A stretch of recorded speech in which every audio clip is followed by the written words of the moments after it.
All right, well, it's 7:30, so let's get started. So thank you everybody for joining us tonight. My name is Tara. I'm a dietitian. I'm here with Chelsea Piers Fitness, and tonight we are going to have a diet debate.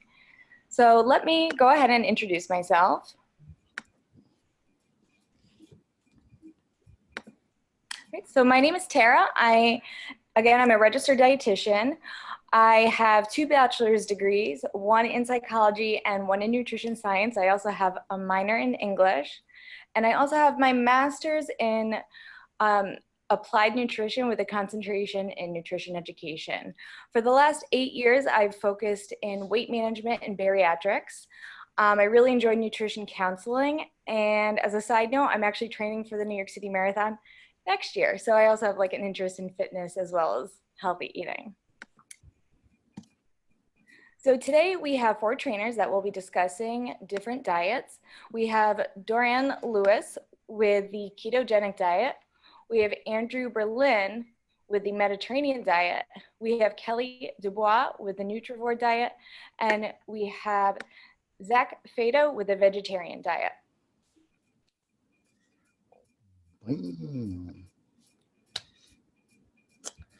All right. Thank you, Tara, for that introduction. So my name is Dorian Lewis. I'm one of the personal trainers here at Chelsea Piers Fitness. Today I'll be going over the ketogenic diet. In between, I'm going to take slightly little pauses so that Tara can chime in and give her expertise in case I miss something or she wants to add on extra stuff before we move on to the next slides. All right, so kind of an introduction to the ketogenic diet. Obviously, it's similar to what we call the Atkins diet because they both deal with a low amount of carbs, high fat, and a moderate amount of protein. The big difference between the two is the Atkins diet typically gives you a little bit more carbs than the keto diet.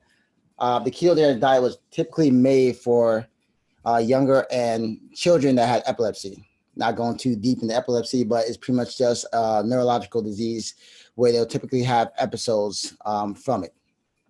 Some of the big factors with the ketogenic diet, along with any other diet, as it progresses, it becomes new styles of integrating that diet. So there are 4 different types of the ketogenic diet. The first one's a standard ketogenic diet. So that's a ratio of a 7-to-1. And what that pretty much means is you have your 70% fat, 20% protein, and then your 10% of your carbs. 2 other styles they just came out was pretty much you have this cycling diet, which is pretty much you kind of go 5 days on, then you take 5 days off to kind of get your carbs back in. And then you have the target ketogenic diet, which is similar, except you have higher amount of carbs based on your kind of your program or your workouts for the day. So if you're doing something more higher intensity. And then the last one is known as the high protein ketogenic diet. Like it says, you have a little bit more protein, but the fat source is still your biggest contribution. With the cycling and the target, pretty much those are more for like your athletes that need a certain amount of carbs to make it through their workouts or to sustain their size.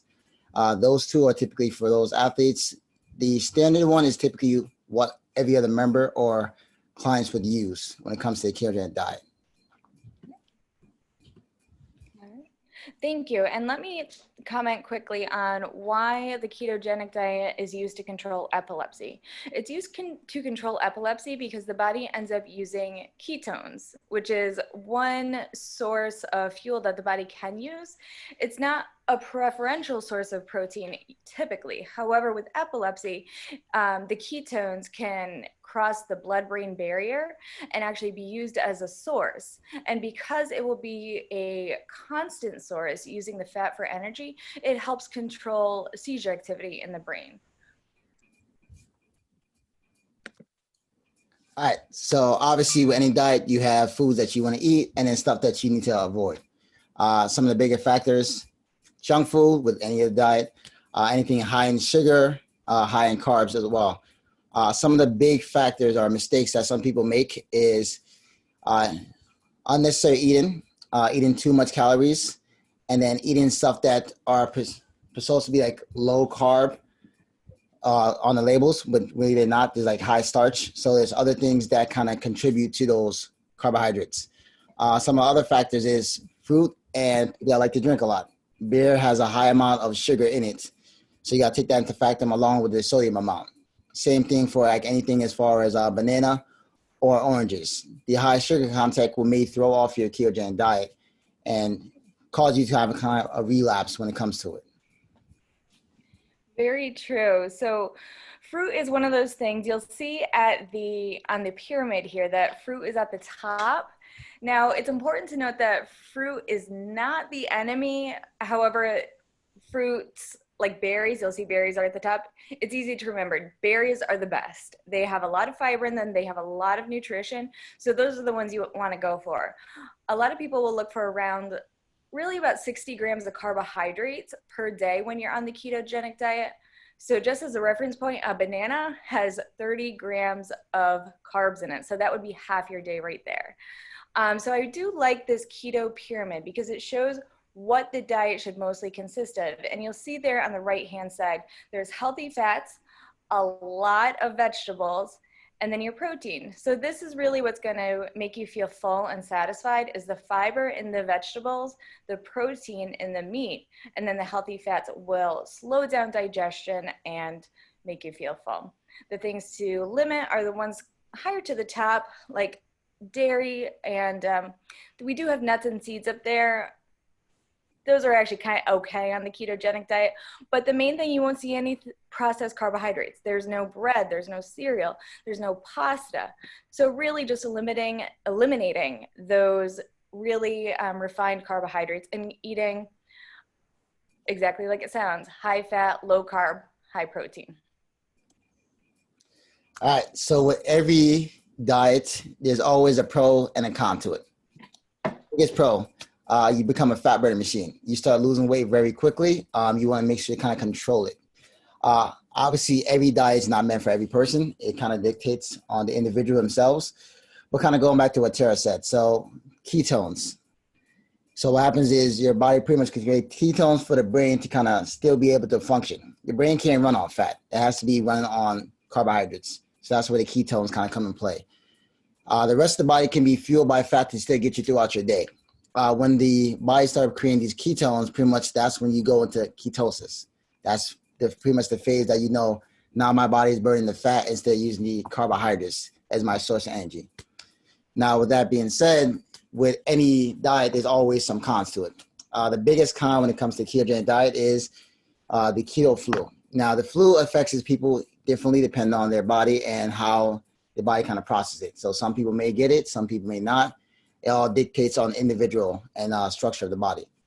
Some of the things you might get is you might smell fruity breath, get dizzy a little bit, feel nauseous, get a lot of headaches, and that's pretty much just your body trying to adapt to the new way of creating energy.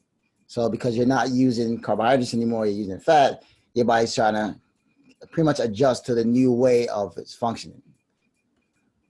Some of the biggest factors that come into that is because you are now on a different type of diet, you are low amount in sodium. So some of the things to kind of help combat this, sodium, iron, stuff to get your nutrition in that you're not getting on a daily basis because you're cutting out the carbohydrates and other minerals you normally will have on a daily basis. Absolutely. So having a little bit of sodium is perfect if you do get that Atkins flu or keto flu, because just like Doran said, when you're eliminating the carbohydrates, you're eliminating the main source of fuel. So the body, it's difficult to adapt to. Number one on the cons, it's because our body prefers to use carbohydrates for energy. Specifically, our heart and our brain like carbohydrates.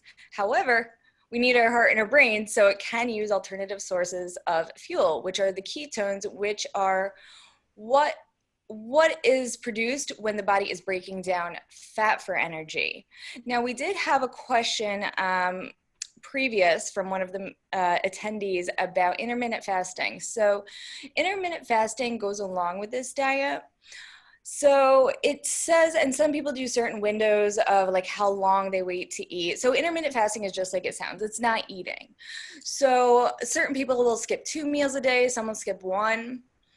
My opinion is that it's actually bringing us back to more mindful eating. Because we're going to eat in this way that gives us a concentrated source of energy with the fat, we can go a long time without needing snacks or frequent meals throughout the day. So intermittent fasting goes along with this. So if you're going to start intermittent fasting, I would say start it with the ketogenic diet so that you don't feel so deprived and you don't feel that complete lack of energy. Another thing that does happen when you eat this way is because your body is using ketones versus carbohydrates, you're going to notice that the weight actually comes right off your stomach. So I highly recommend before starting this diet doing your waist circumference measurements, because when our body takes the insulin and takes the carbohydrates, it actually puts the extra energy on our stomach. So you'll really notice that visceral fat start to shrink. And to note, the visceral fat is the one that's really not good for us. We've always heard apple shape versus pear shape. It's not very good to have fat around your stomach because that's where all of our internal organs are. So obviously we don't want to have a lot of fat in there. So that's one real actually pro of this diet, is that you're going to lose fat and you're going to lose it right from where you don't want the fat.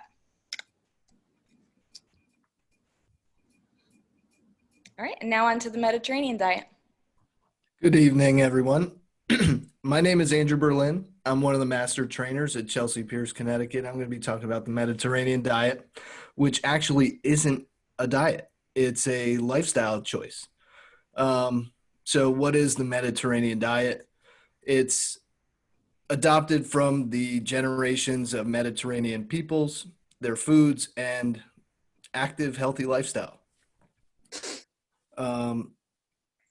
It has a number of health benefits as well. It's going to lower chances of type 2 diabetes, heart disease, cancer. It's preventative, so it's going to help you live longer. And I actually wanted Tara to chime in on brain health related to the Mediterranean diet. Absolutely. So one thing that's included in the Mediterranean diet is fatty fish and omega-3 fatty acids. So that is imperative for brain health, as well as just healthy fats in general. The main fat source in this diet is pretty much olive oil, and that is really the best fat that you can have. So versus the ketogenic diet where you're allowed to have fat from animals, this diet, actually I'm going to say lifestyle, really focuses on healthy fat. And thank you so much for mentioning the lifestyle. I believe we're going to have a Mediterranean pyramid in the next couple slides, so I'm going to talk about the lifestyle then as well. So thank you. Yeah, so looking at the pyramid, trying to keep everything in moderation at the top, trying to focus on everything at the bottom. So the nuts and fruits and legumes, all the vegetables and healthy oils and fats, trying to keep lean meats, right? Fish and chicken and some moderation. And then with these choices, you're also trying to adapt an active, healthy lifestyle, right? So we're trying to incorporate more exercise, better sleep, and ultimately trying to de-stress as much as we can. Perfect. Thank you. So again, this is the pyramid that we've been talking about. So down in the bottom, it includes being physically active, eating meals with family and friends, and really making it a whole lifestyle versus just diet alone. So this one really incorporates overall health and wellness. As I said, I have a degree in psychology, so I'm a very big proponent of the importance of mental health, physical health, in addition to eating healthfully. So this is really makes this a, again, lifestyle versus just diet, because it really shows how having a healthy body requires doing healthy things beyond just diet, being physically active. So it really encompasses everything. Also, there's wine. Yes, a little of red wine is allowed in moderation. And actually, the best red wine to have is the organic red wine. It has resveratrol, which is good for your heart. And wine in moderation can actually raise your HDLs, your healthy cholesterol. So there is science and that is supported. So a lot of people do see that as a benefit. Totally. And then we're talking about all the health benefits of having a healthy lifestyle. We're going to have better heart health, diabetic prevention, trying to stave off cancers, trying to prevent mortality, right? And it's environmentally friendly because it's mostly plant-based. What are the best things that you've seen in people of certain populations adopting this kind of a diet? Absolutely. And one thing I also want to comment on with the Mediterranean diet is this is popular in Italy. So I kind of want to talk about the intermittent fasting in regards to the Mediterranean diet. So one thing I hear clients say all the time is that they don't want to eat late at night. So really there's no basis for that. Eating late at night won't actually make you gain weight. The problem with it is that some people make it into their fourth meal. So people will have 3 meals a day and then they'll have their fourth meal at night. So it's really just more calories. But I want to mention in Italy, they obviously eat a Mediterranean diet. They walk everywhere and they don't eat until late at night. So it kind of, I just want to say that not eating if you're not hungry isn't bad. I'm a huge proponent of mindful eating. And so if you're going to eat when you're hungry and stop when you're no longer hungry, that's the important thing to do and to listen to your body. So I kind of wanted to bring back the idea of intermittent fasting. It's okay to eat late at night as long as you're eating the amount of calories that you need for your body and balancing out with activity. Now, are there any cons that you can think of that are just monumental? They're, difficult to stick to. They're, prepping food and cooking for yourself as opposed to going out to eat with the Mediterranean diet? Not really. The Mediterranean lifestyle is very easy to incorporate into the diet. Sometimes I've seen challenges if clients have self-proclaimed sugar addictions and things like that, really have a lot of food that really doesn't, and I use food like with a question mark because I would say food, things like potato chips, cookies, things that are really calorie and sugar dense but don't have a lot of nutrition. So sometimes it's difficult, or if somebody's a picky eater, it'd be difficult to eat this healthy way. But if eating healthy is a priority, this is actually, a nice way to eat. Totally. Thanks, Tara. Thank you. On to the Nutrivore diet. Thank you, Tara. I am Kelly Dubois. I'm a master trainer at Chelsea Piers, also a group fitness instructor and a nutrition coach. And I'm excited to be here. I'm here to talk to you about the Nutrivore diet. I actually like to call it a nutrition plan. Nutrivore was coined by Dr. Sarah Ballantyne, AKA Paleo Mom. And I actually think this term is brilliant. I love it. It is similar to paleo, but not quite as restrictive. And the Nutrivore nutrition plan consists of nutrient-dense, anti-inflammatory, blood stabilizing whole foods. I like to call these foods high-performance foods. That's exactly what they are. And these foods are nutritious. They provide the micronutrients that we need to thrive, not just survive.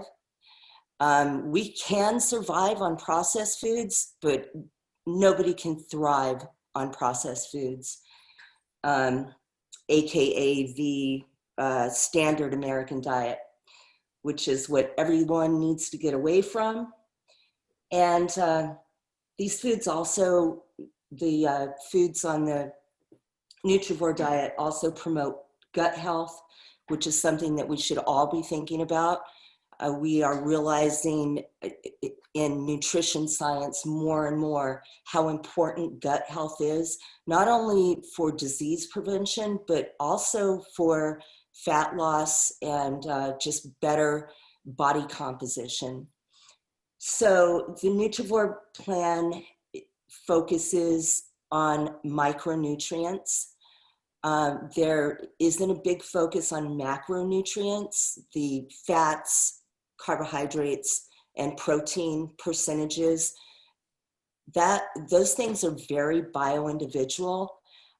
Some people do well on high fat, some people do well on low fat. Same with carbohydrates. Some people need less carbohydrates and some people need more carbohydrates. And also with the carbohydrates, that is very activity based. So even if you're a person who does well on high carbohydrates, if you have a high activity day, you're probably not going to need as much carbohydrate as you would on a low activity day. So determining your macronutrients is something that you can do with trial and error. And it takes some time. You have to play around with it. If you're uncertain with how to get there, I suggest seeking out a registered dietitian like Tara. She would be my first choice, or even a nutrition coach. So it's not an easy thing to determine, but it is definitely worth the trial and error. And some of the things that you want to look at when you're trying to figure this out are how you feel after each meal. Like, you want to look at your energy levels after a meal, whether or not you have bloating, whether or not your bowels are moving properly. And those types of things are going to tell you whether or not you have hit the right macros for yourself.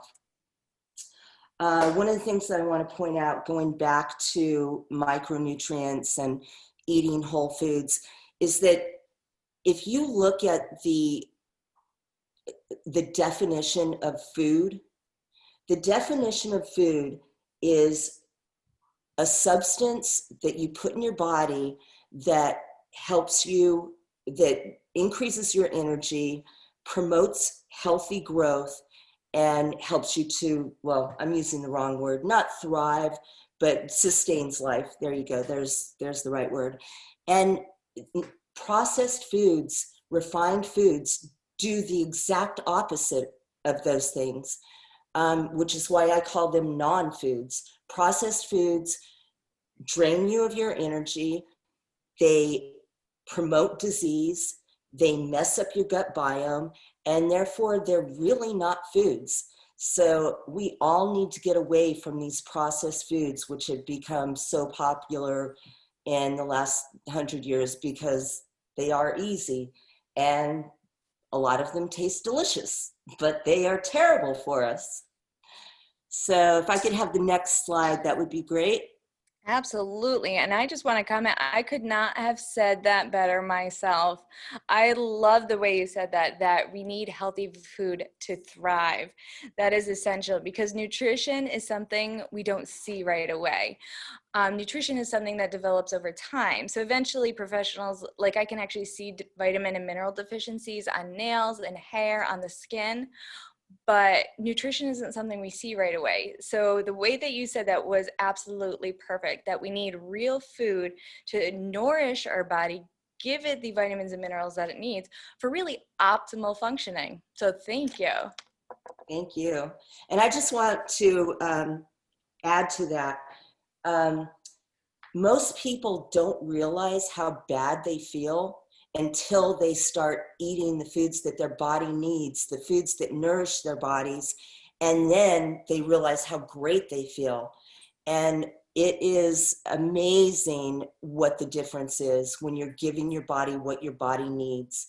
So some of the good foods, some of the foods that you want to include with the Nutrivore plan are grass-fed beef, wild-caught fish, bone broth, pastured poultry, pastured pork. When it comes to the animal proteins,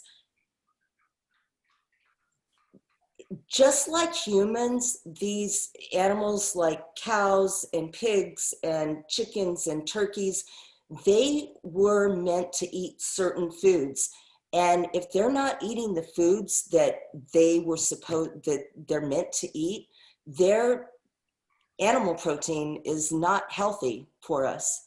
So grain-fed beef is not healthy. And a lot of the studies that have been done on beef causing cancer have been done using grain-fed beef and also processed meats. So there you go.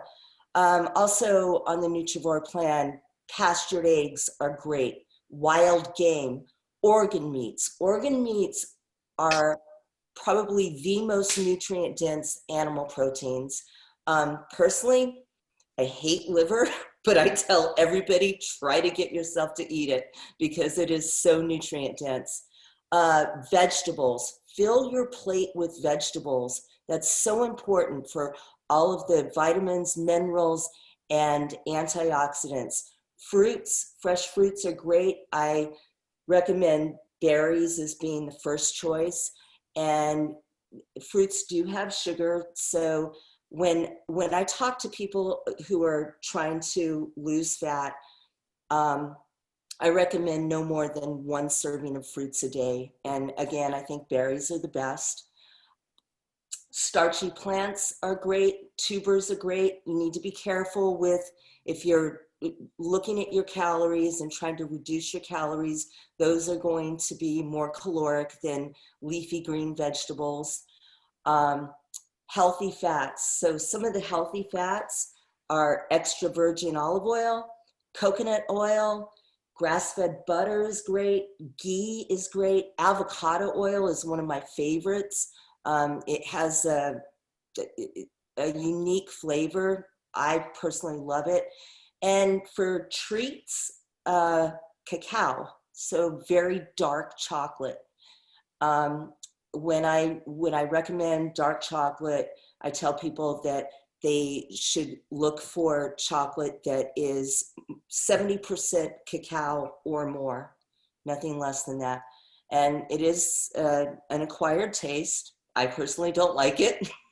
So, but a lot of my clients who gave me some pushback in the beginning have now really adjusted to it and love it. I have one client who told me the other day that she's eating 95% cacao dark chocolate. And I was like, yikes, that's impressive.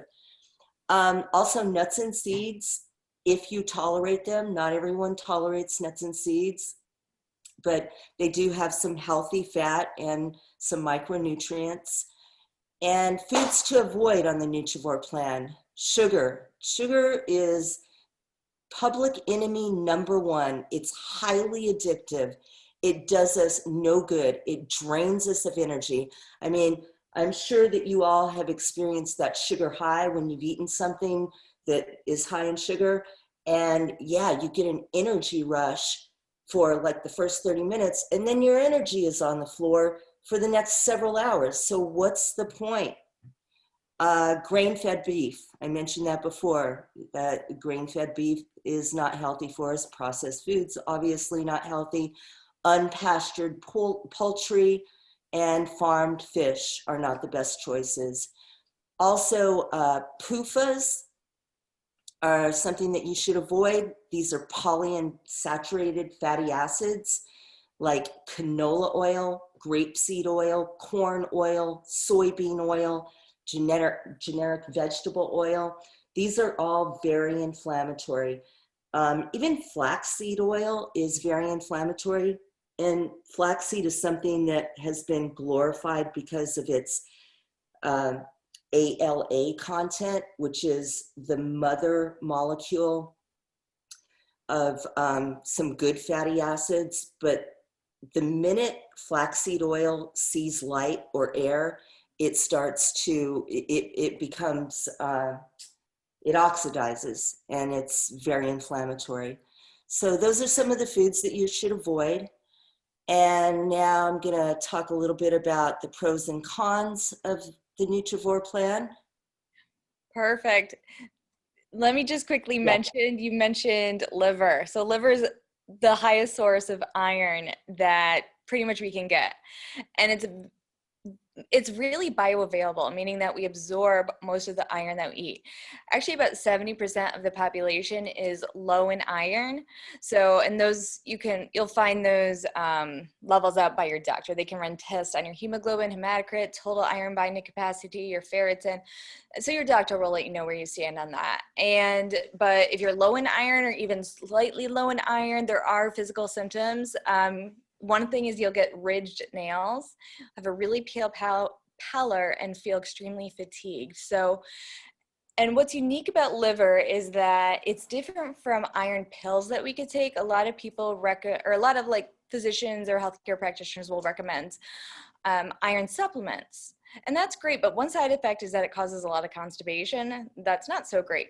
But if you're getting your liver or your iron from real food like liver, the body's going to absorb it, and it's going to know how to process it and absorb it well.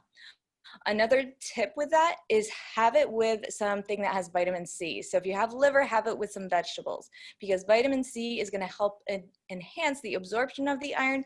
So it's really going to optimize the nutrition that you're getting from the food. Good advice, Tara. Thank you. All right, so pros with the Nutrivore plan: fat loss, better body composition, disease prevention, and anti-inflammatory, which goes along with disease prevention. The more foods that we eat that are anti-inflammatory and not inflammatory will help us prevent disease. The foods on this plan promote gut health, which I mentioned before, very important. We should all be paying attention to that. And also this plan is hormone balancing, and it's simple. It really is simple, which is not to say that it's easy. I like to tell people, let me put it this way. It's simple because you can eat it if you can kill it, pick it, or dig it. That's pretty simple, but it's not easy because it does require a lot of food prep, and that's one of the cons. And then also the early adjustments. That's another con, trying to determine your metabolic type and exactly what macronutrient percentages are going to be best for you. That does take time. And again, a professional can help you with that if you need the help. And that's it. Thank you very much. And I want to comment really quick too. Thank you for mentioning gut and immunity. Our gut is responsible for most of our immune system, actually. So, and I'm sure we've all had a stomach ache or a foodborne illness that made us feel really crummy, and we realized how much our gut is responsible for. So especially now during times like COVID, we want our immunity to be top priority. So really, they have a saying that we are what we eat, and that couldn't be more true. And really, we are what we eat. So if we eat well, we're going to feel well. If we eat like not so great, we're not going to feel so great. So really, at the end of the day, what this comes down to is eating real food, eating whole foods, eating real foods.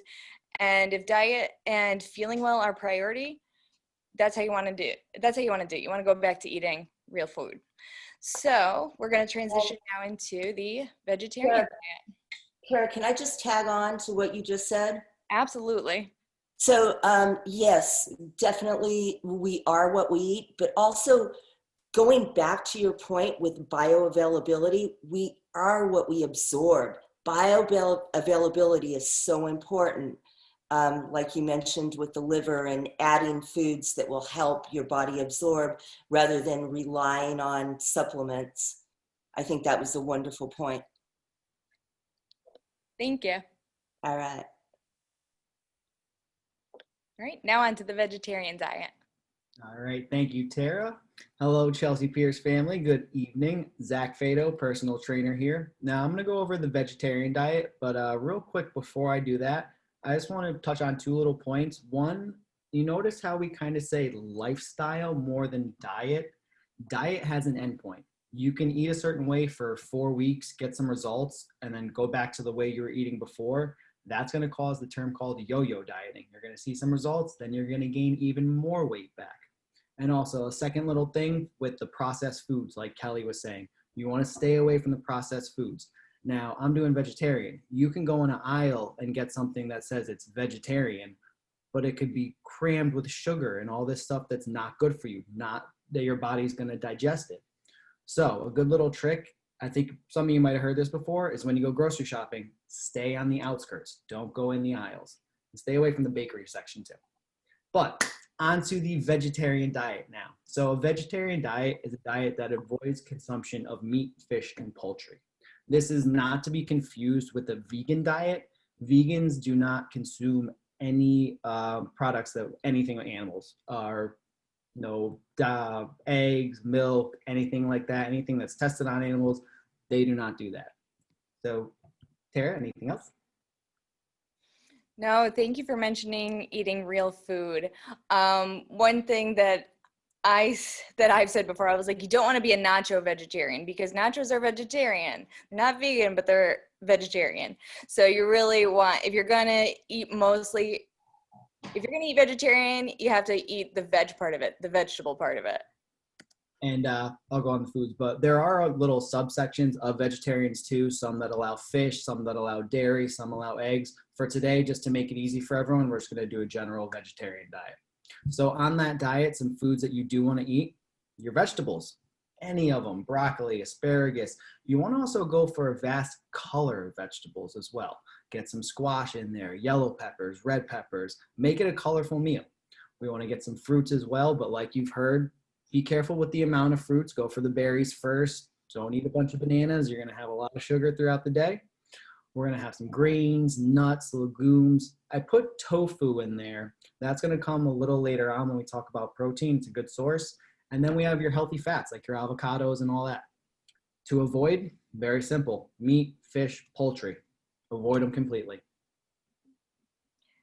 Thank you for mentioning the colors of the rainbow. I say that to literally every single patient who comes in my office, no exaggeration. Each color is associated with a different phytonutrient, phytochemical, vitamin, mineral. Like your purples and your reds and your blues have anthocyanins, which are good for your heart. Your vitamin A is in your yellows and your oranges for your beta carotene. So each color equals a different vitamin and mineral. I literally say that to every single patient that comes into my office. So thank you. Nice. So some pros with the vegetarian diet. You're going to consume more whole foods.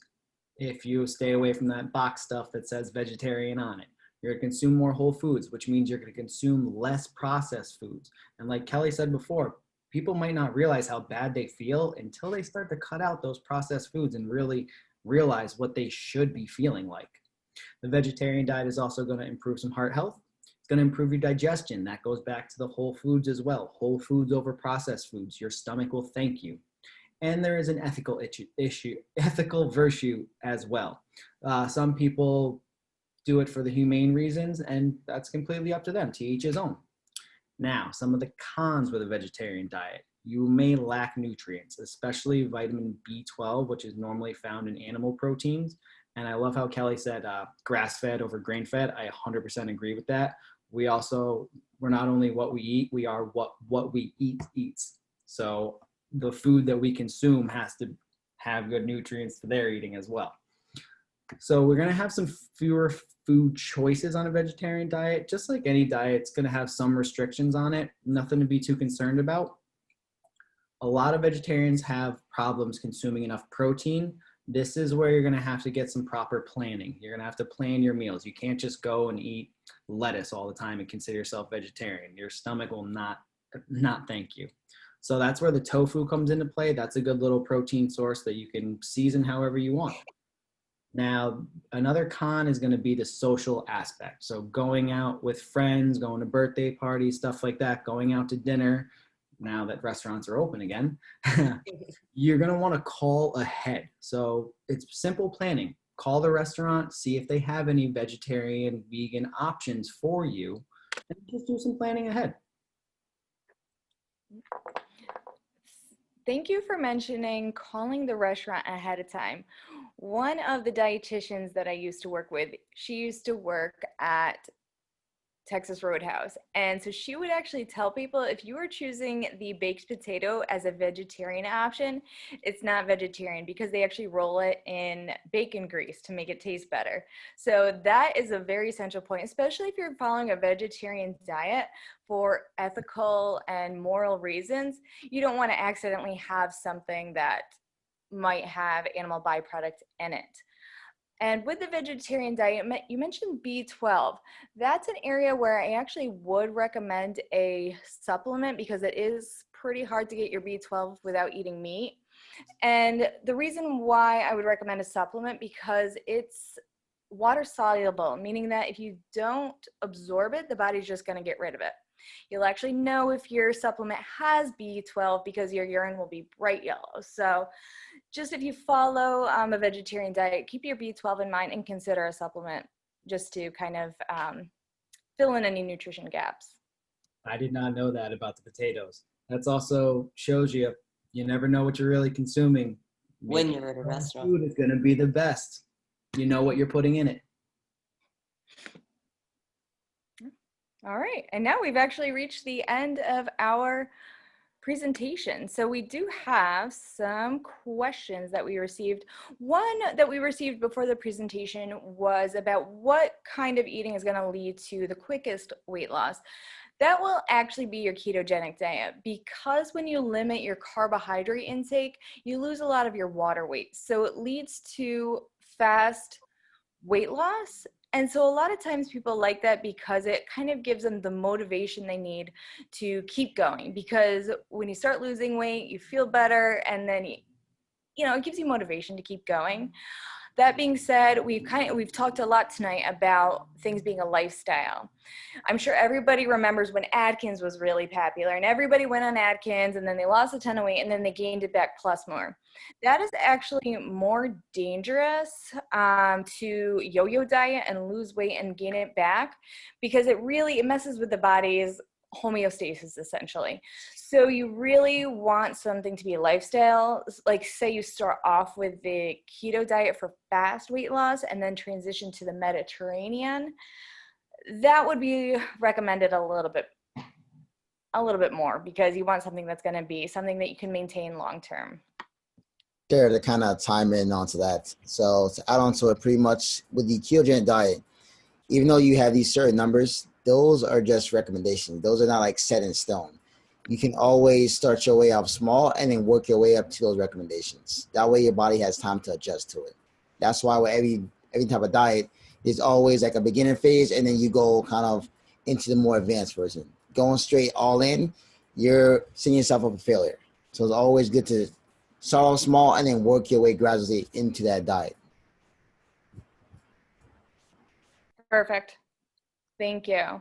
So we've had a few questions. Paul asks if we can get liver through pate. Absolutely. Liver pate is pretty much ground up liver. Again, it's going to be really bioavailable, so that's going to be preferential, similar to protein. And I want to mention also the bioavailability of certain proteins. So whenever we as nutrition professionals look at how much protein is absorbed from a certain food, we rank it on this scale. It's called the Protein Digestibility Amino Acid Scoring System. It's a long name meaning how much protein is absorbed from this food. And actually eggs have the highest biological value source of protein out of anything. So that's something to keep in mind as well if you're doing the vegetarian diet, is the bioavailability and considering eggs, depending on which versions of vegetarian you choose. And one thing before I answer some more questions is I brought this sign that I actually have hanging up in my office, but I feel like it encompasses everything that we've been talking about tonight. So, all right. So it says, if it came from a plant, eat it.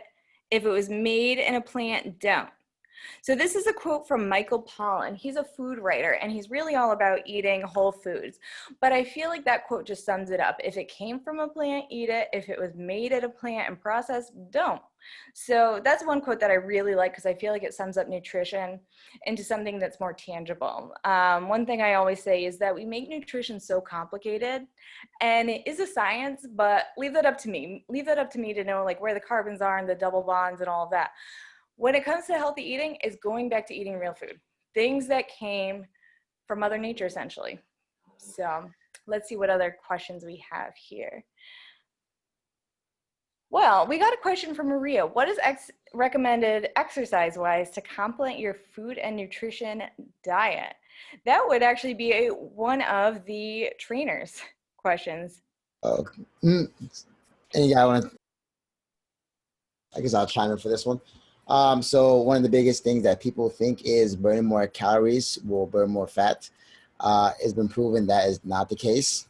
If you really actually want to lose weight, high interval training is going to be one of the biggest factors in it. So actually strength training mixed in with cardio workouts will work a lot more efficiently than just trying to sweat out all the carbs you can. So finding out exactly how much calories you're taking in and how much of an intensity level you can actually work at. So it's going to be different for each person based off of their coach or trainer and their actual goals, and being smart about how much they can actually use periodically throughout the week.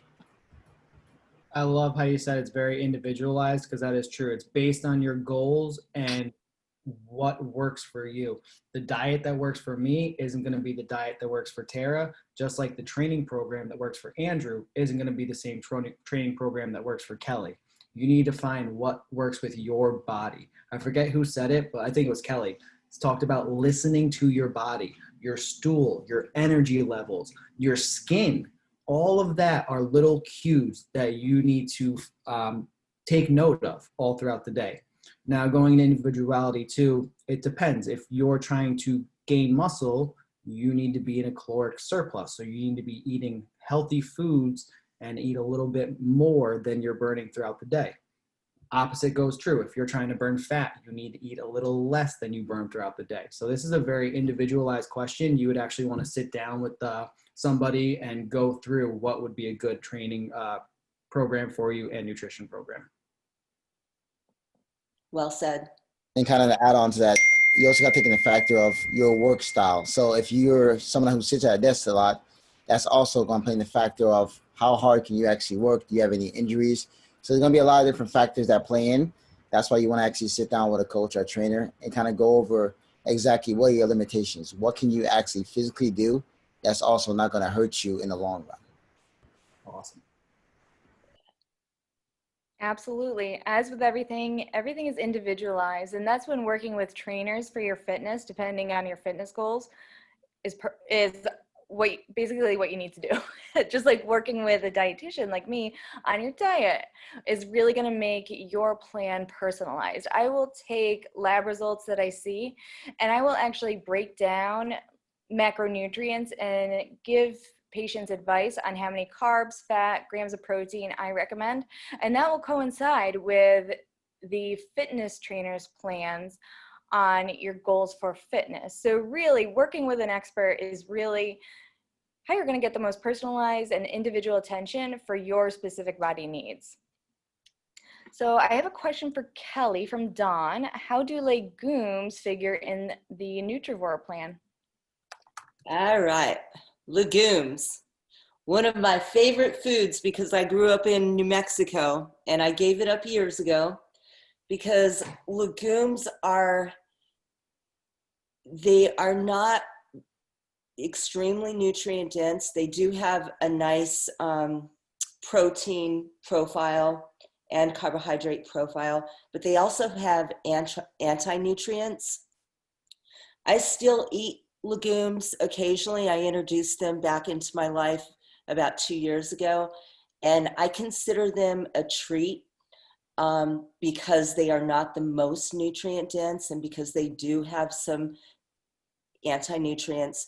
So when I do have them, I prepare them properly. If you're going to add legumes to your nutrition plan, the best way to prepare them is to soak them for 24 hours, and that is going to decrease their anti-nutrient content. yeah, or minimize it. And like I said, consider it a treat. I wouldn't recommend having them every day, but it's not the worst thing you can eat, obviously. So that's my take on legumes.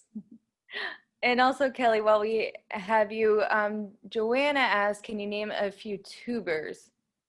Yes. Sweet potatoes would be my number one tuber for nutrient density. White potatoes are fine. In the paleo world, white potatoes have gotten a bad rep, and they actually are pretty nutrient dense. I have found for myself that my energy levels are better when I eat sweet potatoes than they are when I eat white potatoes, although I prefer the taste of white potatoes. But like I said, I go for high energy, so I make myself eat sweet potatoes. Also, radishes are great. Uh, Parsnips, and what else? Tara, help me out with this. I think that's a pretty good, mainly when I think of tubers, I think of potatoes. Yeah. But I like how you mentioned the sweet potatoes versus the white potatoes. Again, it goes back to eating the rainbow. Your sweet potato is going to have more beta carotene and vitamin A in it.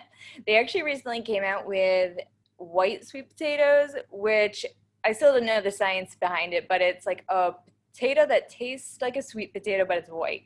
So kind of like I have to look into the science about Yeah, it. I actually did try that. I forget the name of it, but I tried it, and I like the orange sweet potatoes better. So It seems like it's more real because it's something that we know. We keep saying going back to eating real food. So I feel like if you're Right, gonna have the sweet potato, you might as well have it like it looks like a sweet potato. So exactly. those white sweet potatoes are pretty much from the islands. They're normally in Jamaica and also in China. They're called yams. So you normally won't see them in like a Stop and Shop. You'll see them probably in a Whole Foods or a farmer's market in different locations. Yeah, I think we actually got ours in Stop and Shop or ShopRite. So I guess they're becoming like more readily available. Right. So And I have another also, question for Kelly. What are anti-nutrients? there are many anti-nutrients. Saponones are one. And saponones are gut irritants, which is why they're an anti-nutrient. Lectins are another. And oh my goodness, I had a whole list. Do you want the whole list? I've got a bunch of them. Also, Uh, things like nitrates, trypsin I would consider inhibitors. anti-nutrients. Is that on your list? I'm sorry, what? Nitrates? Yes, nitrates, absolutely. So, Which is why if you're going to choose bacon or Canadian bacon or ham, you definitely want to get those products that are nitrate free. Uh, Isoflavins are another anti-nutrient. What else? Oxalates. Oxalates, and you know what? This is a good point. Let me bring this up. So we, as a health community, I should say, or fitness community, have gotten very much into smoothies, which are great. I think smoothies work well for a lot of people. It's a quick, easy breakfast or a quick, easy snack. But if you are putting raw spinach or raw kale into your smoothies, you're getting a lot of oxalates, which promote kidney stones. And if you have a family history of kidney stones, you can decrease the oxalate content of spinach and kale by slightly steaming it. So if you want to add those two things to your smoothies, or if you're just eating them as a side dish to a meal, make sure that you steam them at least a little bit. and water if you have a history of Right. kidney stones, water is essential. And that's actually, it's really interesting that that came up talking about anti-nutrients, because the USDA is actually now looking at that MyPlate that we use. If you don't know what it is, just go to www.myplate.gov. That's what we're using for our nutrition recommendations as for the general population right now. But they're actually trying to get water on that plate, which I don't know why water is a macronutrient like carbs, fat, and protein, because we need it to live. Water is actually more important than food. Absolutely. Yeah, so, but they actually consider it's the lack of nutrients why it hasn't been in our American dietary guidelines for Americans. So I thought that it was really interesting how that kind of all segued into one, but water is more important than food. So sorry, Kelly, were you going to say something too? No, that was it. So let's see. So Paul asked, what is the best diet if you have yo-yoed many times and now have a metabolism that seems to be stuck? I'm biased, but going to see a dietitian. So I used to actually measure metabolism. I had a machine called indirect calorimetry. I'm sure there's somebody in this area who does it. I'm just not sure who now. So you can actually get your metabolism tested, and it's actually called indirect calorimetry. But also working with a dietitian, like I said, I can look at certain lab values and pretty much understand how your metabolism is working. So working with a dietitian and also working with a trainer to complement the diet to help you really get your body working for you and really burning more fat for energy, and working with your body. Awesome. I would also say just take it slow too. A lot of people dive headfirst into diets and overwhelm themselves. Take it very slow, one small step at a time. Try to get one healthy lifestyle choice every 2 to 3 weeks, even if it's just drinking more water, trying to get a little bit more protein, or half of your plate with vegetables. Work on one thing at a time instead of doing everything at once. That should help you out. Great advice, Zach. And kind of to add on to that, if you're having like the yo-yo effect where you're trying all these different diets, how long are you staying with that diet, to be honest? Are you with it for a week and then you don't see results, so you swap to a new diet? That will also play a factor. If you don't have your diet, make sure you stick with it for a long period of time. Not all diets are going to operate and change within a week. Some of them take a little bit longer. Some of them take a month actually before your body starts to adjust to it. So always keep that in factor. Exactly. So Donna asked, can long-term intermittent fasting cause damage to organs or create hormonal imbalances over a long time? And I do want to mention, if you have diabetes, type 1 or type 2, don't start intermittent fasting unless you're under the supervision of like a medical professional. That can be fatal. So I do want to mention that. That's imperative. So intermittent fasting, depends on how you're doing it. I've had people go days without eating, and I wouldn't really recommend that, because essentially what the body's doing, like when you skip a meal, the body shoots out hormones. Like one of them is peptide YY, and that actually slows down metabolism, so you stop feeling hungry and uncomfortable. So you really, and our goal here is to keep the metabolism working for us. So the ketogenic diet works in that it uses fat for energy and not carbohydrates. But if you're really ignoring your hunger cues and eating or not eating when your stomach is growling, that's just going to be counterproductive. It's all about mindful eating when you're hungry and stopping when you're no longer hungry. And notice I didn't say eat until you're full. It does take time for the body to realize that it's full. So you want to eat when you're hungry and stop when you're no longer hungry. And I also want to mention another quote by Michael Pollan, that food writer. He said, if you're really hungry, you'll be hungry for an apple. But if you're just head hungry, you're going to be hungry for some ice cream. So really, if you're listening to your body and being mindful about what it needs, you might actually start intermittent fasting almost unintentionally, because if you're not hungry for lunch, if you're not very active, then you're going to find that your body doesn't need as much energy. But if you're very active, you're going to need more meals and snacks throughout the day. So it's all about being mindful. Good. So can you name some nutritional spices? Kelly, do you have any of these? So, I'm sorry, I couldn't hear you. Can you name some nutritional spices? Charlotte asked that. Oh my God, all spices are great. Thyme, oregano, garlic. Garlic is a great spice. I mean, I can't think of a spice that is not good. I love some crushed red pepper. I love There it. you go. Yeah, speed up your metabolism. Also turmeric. Turmeric. Yeah. Oh yeah, turmeric. Anti-inflammatory. Absolutely. Like Dr. Wheel is a professional, and he actually has like a Dr. Wheel's anti-inflammatory diet, which is pretty much encompassing everything we talked about today: eating real foods, eating whole foods. The red wine is also in there too, organic. But things like turmeric is also anti-inflammatory. So basically, if it doesn't have salt, it's going to be good for you, and it's probably going to have added benefits on top of it. So that is all the questions that I have on here. Anybody else have any more questions? I think we're coming up on, oh, it's 8:30 actually. So I'll leave like a few seconds for any other questions. Tara, I have a question for you. How do you feel about Himalayan sea salt? It's seen as a health food right now.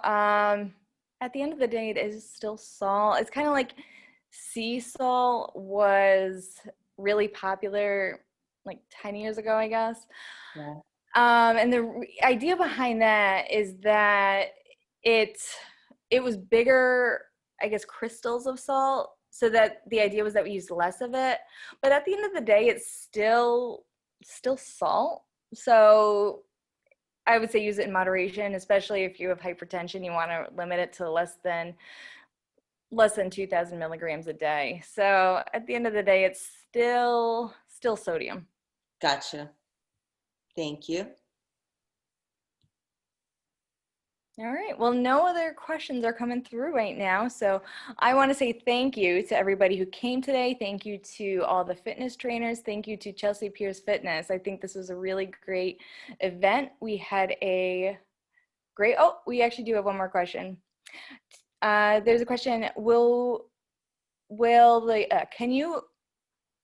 can you provide a replay of this discussion? Would you like to share with friends and families? Can you provide the slides? Wonderful presentation, so thank you. Yes, the video was recorded today, so I believe that I will have to ask the host. Can I unmute the host and you can answer that? Ask to unmute. Hi, yes, we will be sending out the recording and the slides, I believe on Thursday. Awesome. Great. All right. Well, thank you so much, everybody. Thank you, trainers. Thank you, Chelsea Piers. And this was a really great event. Thank you. Thank you, Tara. Sarah. Thanks. Buddy. See you in the club. Good night. Bye, guys.